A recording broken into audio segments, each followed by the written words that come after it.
नेता प्रतिपक्ष उमंग सिंगार ने भोपाल में प्रेस कॉन्फ्रेंस कर सूचना आयुक्तों की नियुक्तियों को लेकर राज्य सरकार पर सवाल खड़े किए हैं।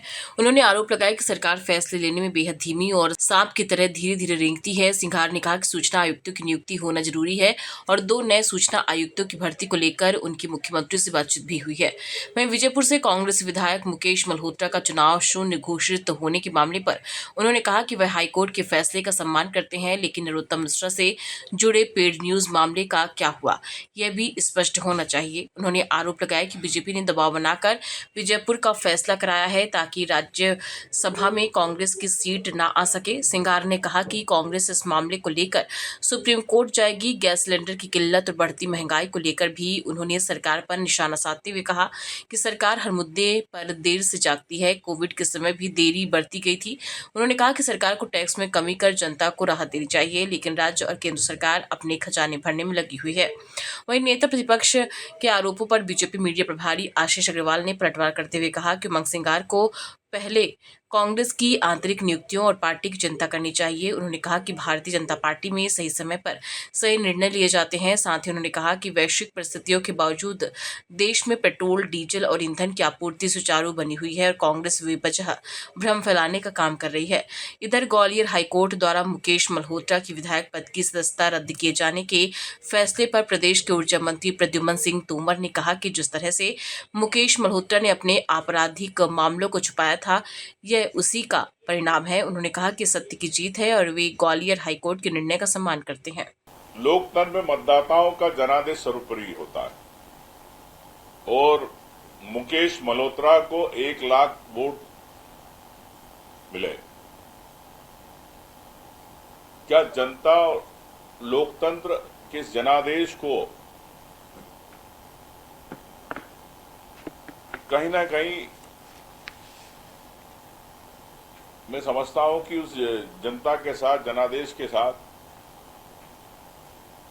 एक दुख की खबर है।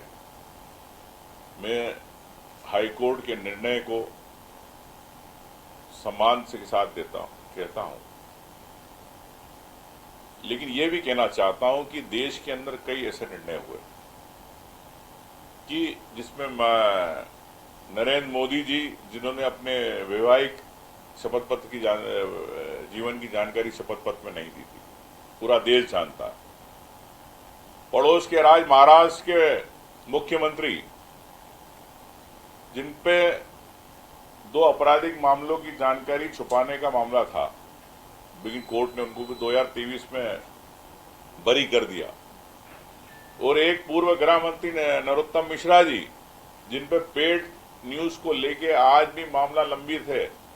चुनाव आयोग ने माना था कि ये पेड न्यूज का मामला है, लेकिन चुनाव आयोग ने आज तक निर्णय नहीं किया। तो आप देखते हो कि जब इनकी सरकार, इनके लोग पे बात आती है तो किस प्रकार से ये लोग दबाव बना के निर्णय कराते हैं। और ये निर्णय में लगता है कि भारतीय जनता पार्टी ने जिस प्रकार से जल्दबाजी में, मैं समझता हूं कि हो सकता है कोर्ट पे कहीं दबाव नहीं बनाया है। दबाव भी बनाया जा सकता, क्योंकि राज्यसभा के चुनाव आना है और राज्यसभा को लेके इनको 1-1 वोट की ये सोच रहे हैं कि कांग्रेस की सीट ना आए। लेकिन मैं ये कहना चाहता हूं कि सर्वोच्च न्यायालय के दरवाजे खुले और हम सब कानून सलाहकारों से बात कर रहे हैं। तनखा जी ने भी इस बारे में चर्चा करी है और सुप्रीम कोर्ट के हम दरवाजे खटखटाएंगे। और मैं समझता हूं मुकेश मल्होत्रा, जो एक आदिवासी परिवार से है, उसको न्याय मिलेगा और वहां की जनता को जो जनादेश जो उसने दिया था मुकेश मल्होत्रा को, उस जनता के प्रति न्याय होगा, ऐसा मैं विश्वास रखता हूं कोर्ट के। सर, वहीं अगर देखा